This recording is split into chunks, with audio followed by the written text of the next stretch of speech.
Uh, let me let me finish chewing his clothes. Hey Instagram, it's me, T, from the Pattersons, taking trains to Tibet.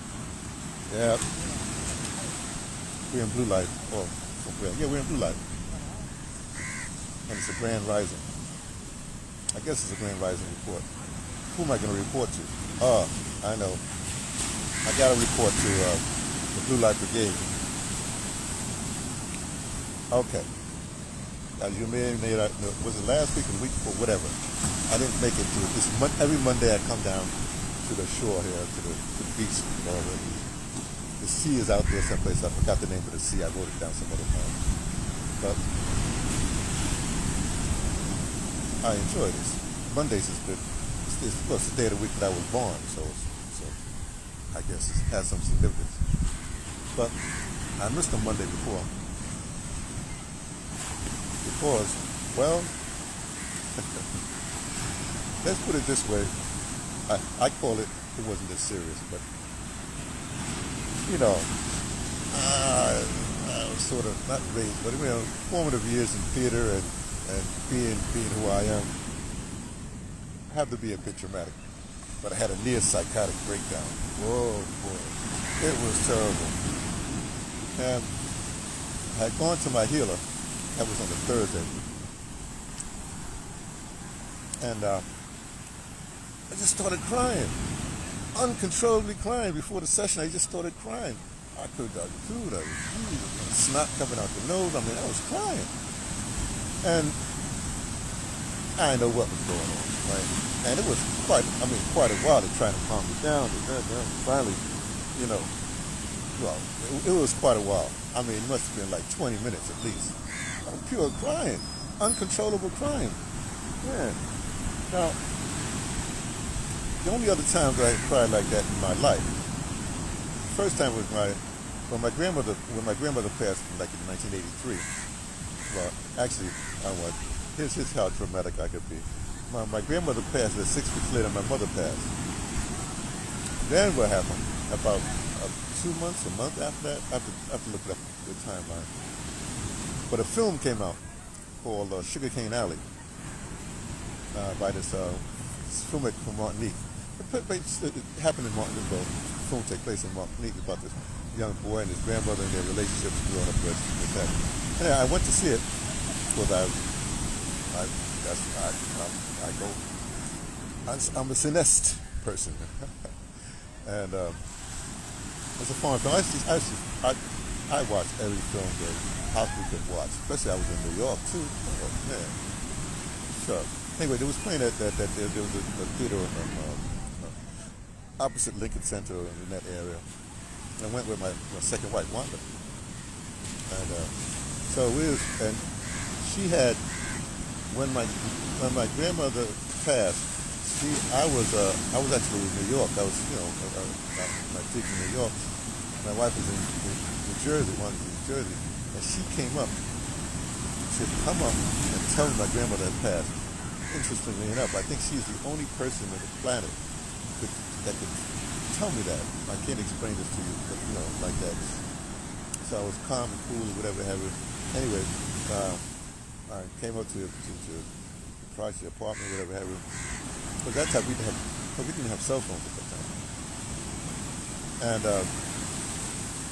And I came there, and my sister, the family was there. Well, parts of the family.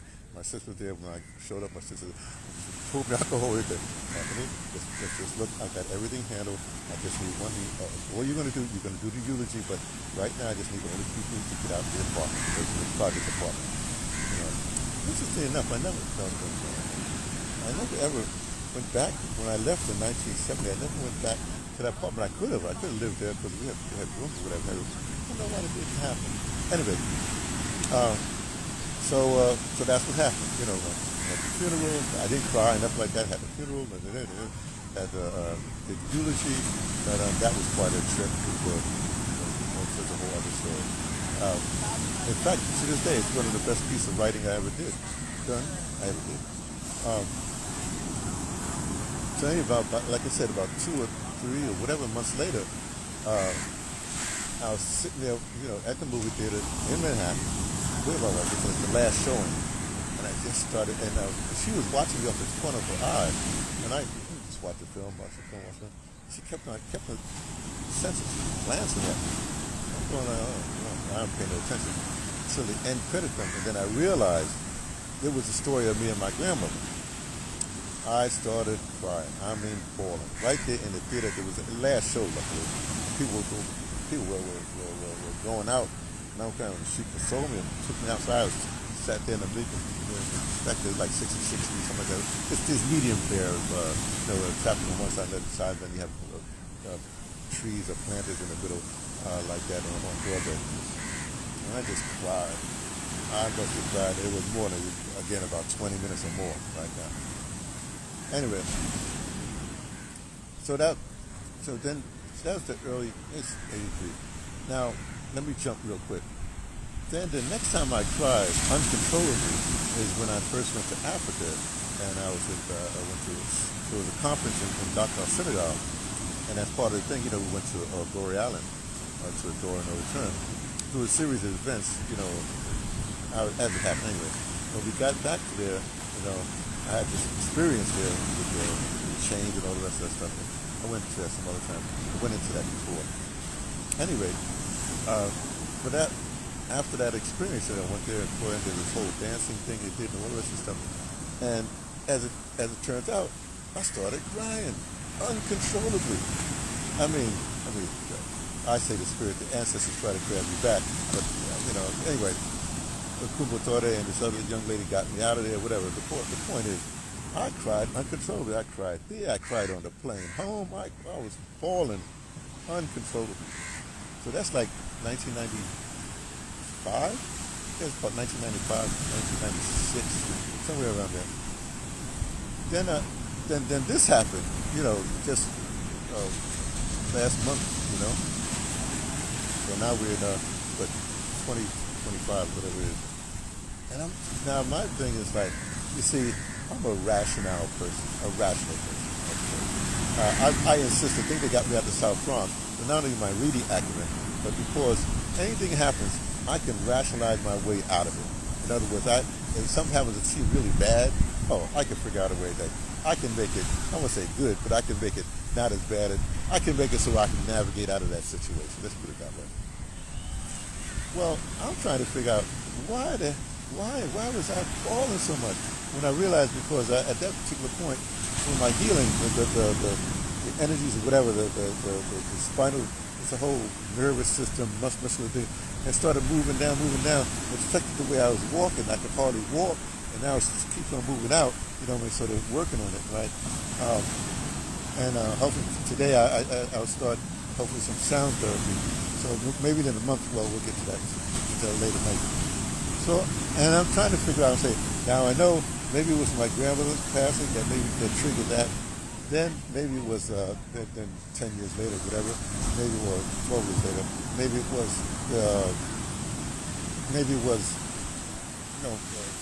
Gorée Island, ancestors triggered like that.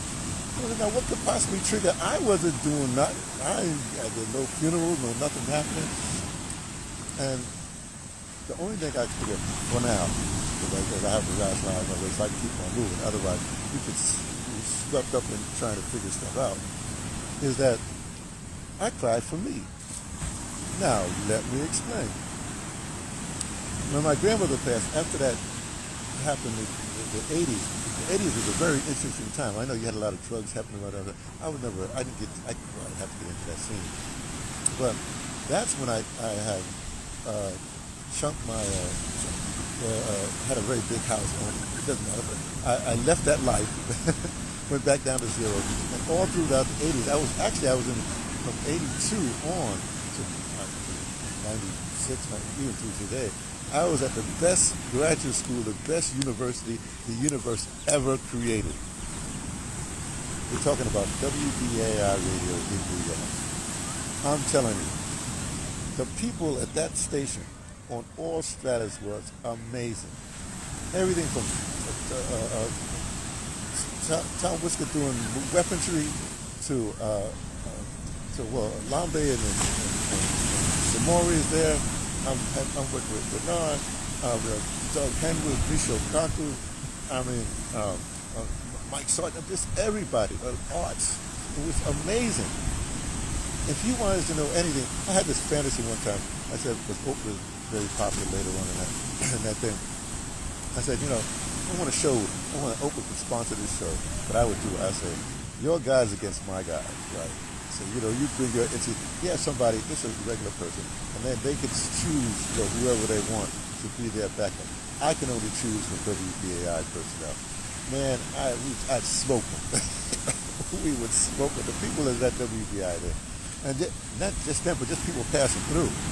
I mean, right now you see, Joe Horn. Well, Joe Horn was at the AI in the 80s. All kinds of, on No More Radio, I had James Small on No More Radio. In fact, I had No More,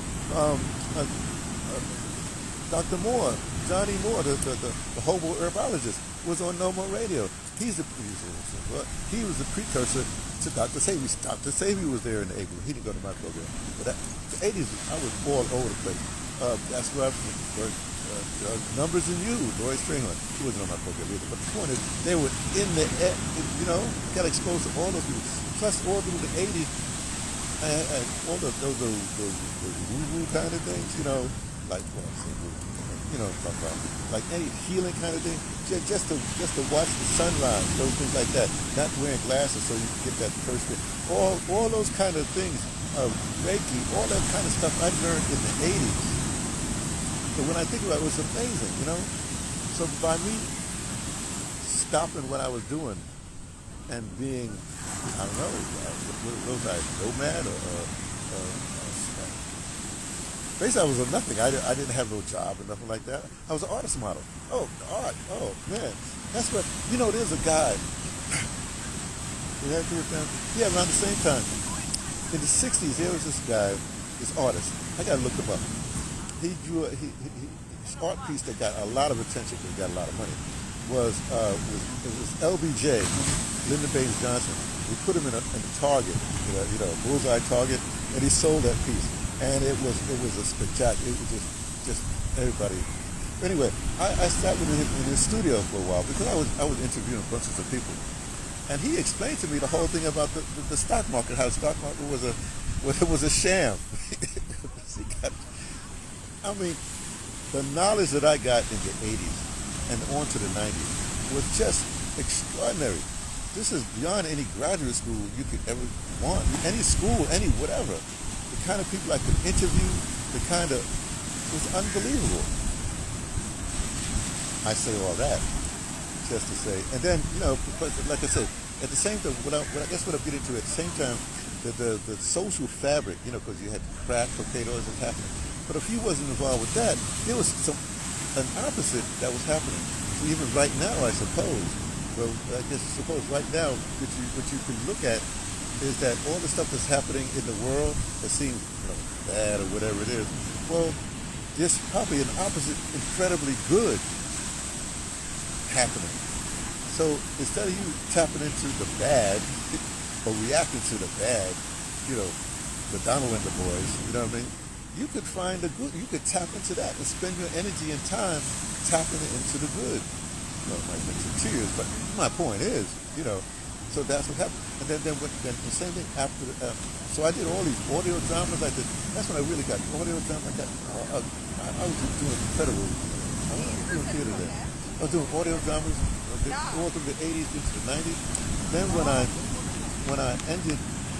I stopped at VA, or when I went to Glory Island, after that there was another phase of me because I stopped audio drama. Actually, I stopped doing the big ones there.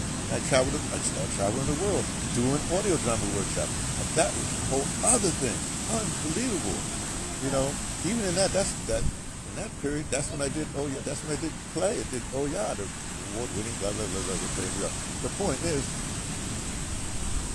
this crying, this purging, if you let's call it a purging, opens me up for something else that's happening. I don't know what it is, but it's going to happen. So I figured that last ride, that uncontrollable thing, was I'm calling it a me purging because I had to put a placement on it because I don't know what triggered it, what it was. Well, maybe it's triggered because I couldn't walk and my shoulder, whatever. Maybe I thought that I couldn't walk or write anymore, and those are the things I do. I walk and I write. That's me, right? But who knows? When I'm back walking, I'm writing some stuff. Oh man, and I got some stuff in my head that's got to come out, you know. So this time here in Orwell and healing, whatever have it, got another month and a week or whatever have it. If I'm right, and then I go to the States and I start getting the muscles back or whatever have it. But and then I got a project, you know, in Cape Town.